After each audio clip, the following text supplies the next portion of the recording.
ඔන්න දැන් තවක් කෙනෙක් ඉන්නවා කියන්නකො කොච්චර හොඳ කළත් හොඳ නාමයක් නැහැ. වැරද්දක්මයි එයාගේ කියන්නේ. එයා නිතර තනි වෙනවා. අනිත් අයත් එක්ක නිතර එයා මොහු වෙන්නේ නැහැ. අන්න ওই වගේ චරිතයක් තනිකම දැනෙන කෙනෙක් ඉන්නවා කියන්නකො. මේ පොතේ තියෙනවා බලන්න සුවඳ දුම් පූජාව.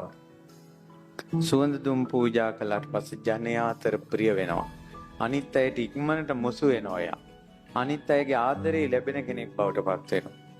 අන්න එතකොට තමන් කරන පින්කම් අතර සුවඳ දුම් පූජා කරන ඒවා සුවඳ පූජා කරන ඒවා බහුල කරන්න ඕන. පැහැදිලි නේද? ඊළඟට තමන් අමාරු වැටෙනකොට ඔක්කොම තමාව අත්හැරලා යනවා. කවුරුවත් උදව්වට එන්නේ නැහැ. තියෙන කාලේ ලං වෙනව නැති කෙනෙකුට මොකෙක්වත් නැහැ. ඒතකොට හැම වෙලාවෙම තමන්ගේ උදව්වට ඉන්න අය කරදරයකටපත් වෙනකොට තමාව අත්හැරලා යනවා නම් මේක ඒකට පින්කමක් වෙනවා. ඒ තමයි මිනිස්සෙකුට උපකාරයක් තමයි පාවහන් දාන එක. යාට පහසුවෙන් යන්න. වැටෙන මිනිස්සයාට උපකාරයක් තමයි හැරමිටිය වැටෙන්නේ නැතුව ඉන්න.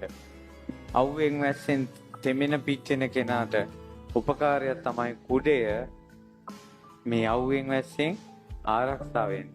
හැරයටි කුඩ පාවහන් පූජා කරන අයට